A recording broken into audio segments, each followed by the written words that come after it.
Olá, bem-vindos a mais uma conversa aqui no nosso espaço.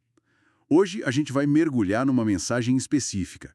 Foi uma pregação do pastor Elias Silva, lá na Igreja Evangélica Pentecostal Liberdade em Cristo, no dia 1º de julho de 2025.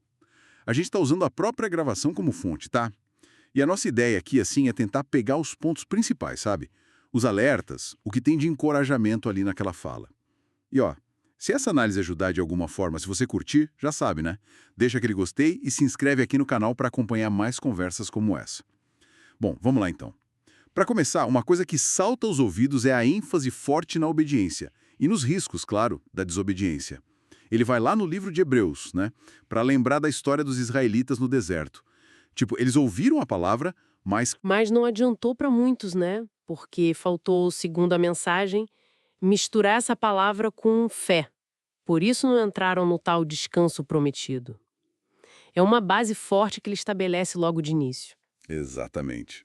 E o interessante é como ele conecta isso com, com hoje em dia. Uhum. Ele puxa Hebreus 2, ali os primeiros versículos. É quase um alerta direto, né?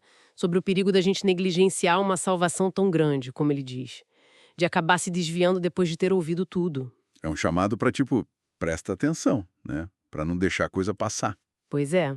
Não tratar como algo comum. E aí a conversa fica, assim, mais intensa quando ele entra na questão dos tempos trabalhosos.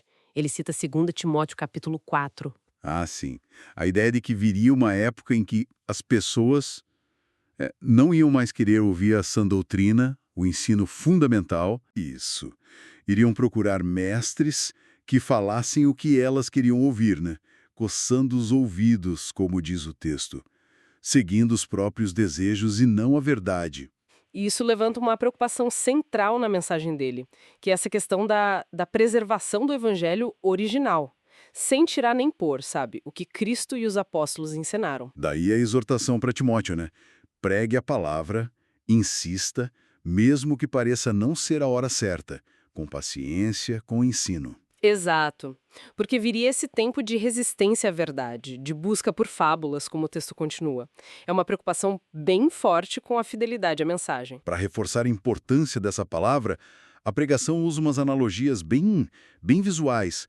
A primeira que ele menciona é o leite racional, lá de 1 Pedro. Sim, o alimento essencial, né? Para quem está começando na fé, para o recém-nascido espiritual poder crescer. É o básico, o nutritivo. E tem mais, ele compara a palavra com água também.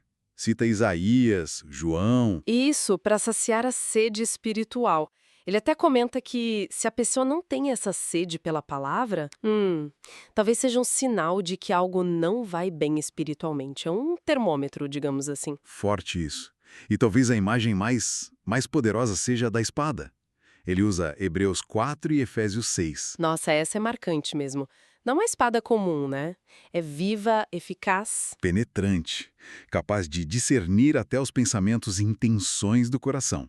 E claro, como arma espiritual em Efésios. Arma contra o mal, né?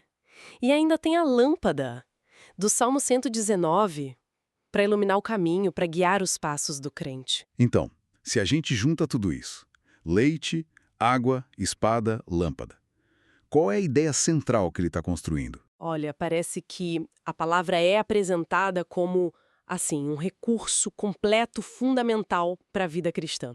Ela alimenta, ela satisfaz, ela purifica, ele cita o Salmo 119 sobre o jovem guardar o caminho, ela fortalece contra o maligno, guia na justiça e, como você disse, revela o nosso interior. É o pacote completo para perseverar. Faz todo sentido. E isso tudo meio que prepara o terreno para a exortação final sobre se revestir e da armadura de Deus, lá de Efésios 6. Exatamente. A ideia de estar preparado para resistir no dia mal, para permanecer firme depois de lutar. E ele destaca, claro, a espada do Espírito. Que é a própria palavra de Deus, né? Voltando ao ponto central. Claro. Isso.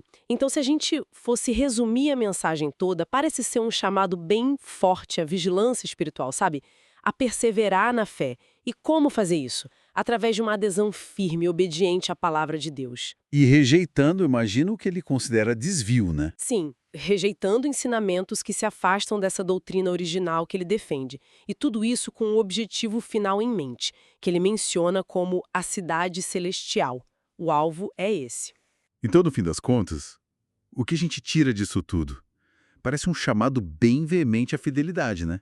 Ao estudo sério da palavra, ao discernimento para navegar o que ele vê como tempos difíceis, cheios de engano. Um apelo para valorizar e se apegar à palavra como guia, como força, como tudo, na verdade. É uma mensagem intensa, sem dúvida. Bom, por hoje é isso. Querendo Deus, voltaremos em breve com mais análises para você.